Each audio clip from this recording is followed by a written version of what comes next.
On April 8, 2026, France announced something that should have sent shockwaves through Silicon Valley.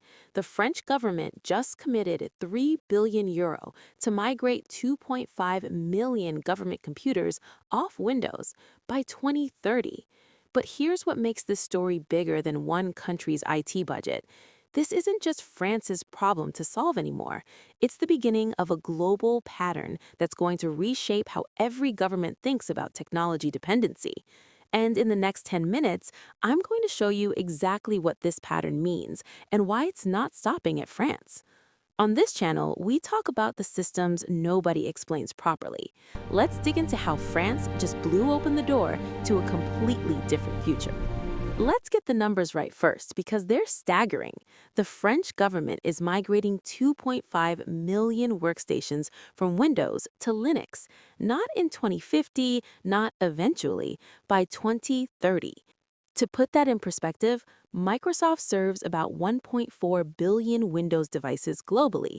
France is basically saying we're taking 0.18% of that and we're never giving it back. But it's not just desktops, it's the entire infrastructure underneath. And the price tag, 2.5 to 3 billion euro, is deliberate. That's not sloppy spending, that's a calculated investment. Here's what that investment includes: actual hardware testing, employee training for millions of people, building replacement software for everything Microsoft Teams does. They're literally building a government-owned alternative called Visio. Yes, ironically named after the Microsoft tool. They're creating Linux distributions hardened specifically for government use, and they're doing all of this while keeping France functional. The timeline matters too. Autumn 2026, this year, every French ministry has to submit dependency reduction plans. That's in months, not years. This isn't hypothetical, it's happening. Before you dismiss this as impossible, understand that France has already done this, successfully, for a decade. In 2007, the French police, the Gendarmerie, faced the same decision. Microsoft kept raising prices, dependency felt risky, so they did something radical. They built their own Linux distribution called John Ubuntu, and they migrated 103,164 police workstations to it. By 2017, that migration was complete. What happened next is crucial. It worked. They hit 40% total cost reduction. They saved $2 million per year just in licensing. And critically, this is important, they've kept it running for a decade without catastrophic failure or mass rollback. This isn't a theoretical win. The gendarmerie proved the pattern. You can take a massive workforce, retrain them, migrate legacy systems, and actually come out ahead. That's your proof of concept for the 3 billion bet. But here's where the story shifts. The gendarmerie was one department. France's 2.5 million person government, that's a different animal entirely. You've got national security agencies, tax systems, healthcare networks, educational institutions, all interdependent. One failure cascades. The complexity is exponentially higher. The good news is Linux has matured wildly since 2007. The Gendarmerie succeeded with 2010's era tooling. By 2026, the technology is dramatically more stable. Application compatibility is better. The ecosystem is deeper. Still, France is estimating 5 to 7 years for full rollout, despite the official 4-year target. They're being realistic about how hard this actually is. They've seen the gendarmerie playbook, they know the surprises that emerge. Here's the question nobody's asking directly: why is France doing this right now? The obvious answer: cost. Save $200 million annually in Microsoft licensing. That's real. But cost alone doesn't drive a $3 billion bet. Companies have been trying to escape vendor lock-in for decades. Something shifted. The answer is geopolitical. Since January 2025, the Trump administration has been explicitly weaponizing U.S. tech dependencies, and France, along with the entire EU, just realized how exposed they are. Here's the specific problem.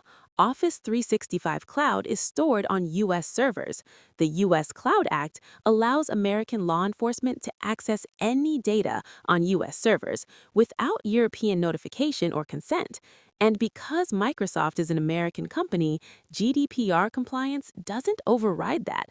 In fact, France banned Office 365 from government use in 2021 specifically because of this, but they were still running Windows, Exchange, everything built on American infrastructure.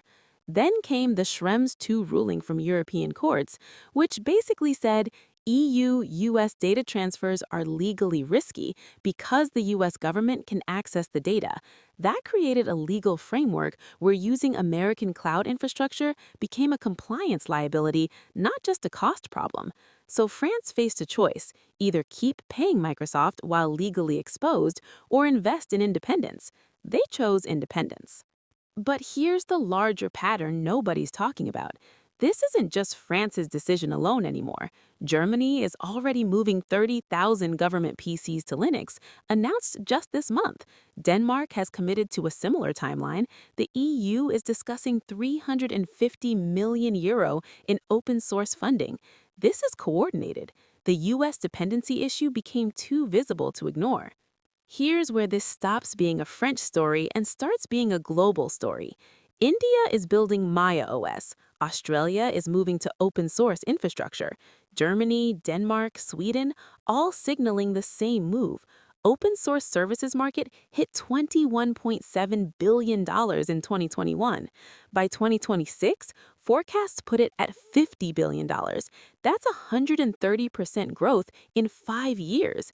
That's not organic growth, that's deliberate capital reallocation. The pattern is unmistakable: de-Americanization of critical government infrastructure. And the crazy part, Microsoft, Google, Amazon, they're not fighting this publicly. There's no corporate lobbying campaign. Why not? Because they know they've already lost this argument.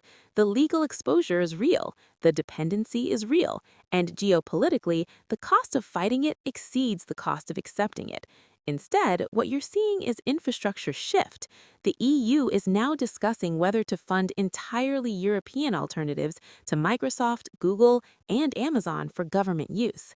The open source ecosystem, which was always a hobbyist thing, is suddenly backed by government spending. This is the inflection point. We're watching the moment when government realized they can't depend on American infrastructure anymore, and they're walking away. What does that mean for enterprise IT, for startups, for developers? It means the next 10 years will be dominated by open source infrastructure that wasn't economically viable before. It means the consolidation era, where 3 American companies controlled most of enterprise software, is ending. It means vendors that were never competitive suddenly become viable because they're not American. France's $3 billion bet isn't just about saving money on Microsoft licensing. It's a signal to every government: independence is possible, and once that signal gets out, you can't put it back in the box. Here's the pattern. Governments are reevaluating every dependency on American infrastructure. This isn't an accident. It's not just France's choice. It's coordinated European policy responding to the realization that the Cloud Act and U.S. government access to data makes American infrastructure a liability. And once one government successfully escapes, the others will have to follow, because it's not just cost anymore, it's sovereignty. Once France proves you can govern 2.5 million people on Linux, every other government has to answer the question: why are we still paying Microsoft for this? That's the shift. That's the pattern, and it doesn't reverse. Here's the recap of what's actually happening.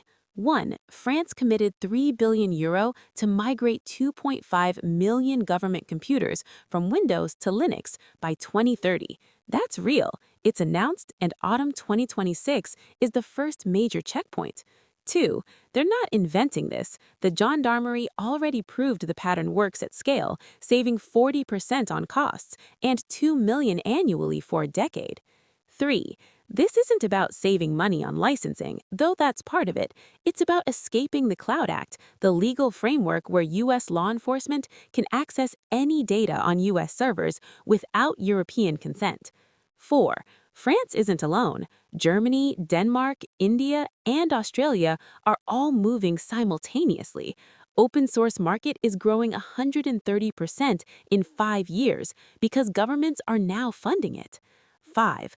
The pattern is de-Americanization. Once one government escapes, the others have to answer why they're still dependent. This is a cascading shift in how governments think about infrastructure.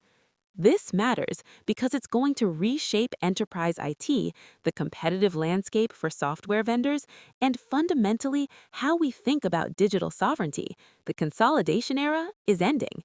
If you care about geopolitics, tech infrastructure, or how governments are reshaping digital strategy, this pattern is going to define the next decade. Subscribe if you want to understand the systems nobody explains properly. I'll see you in the next one.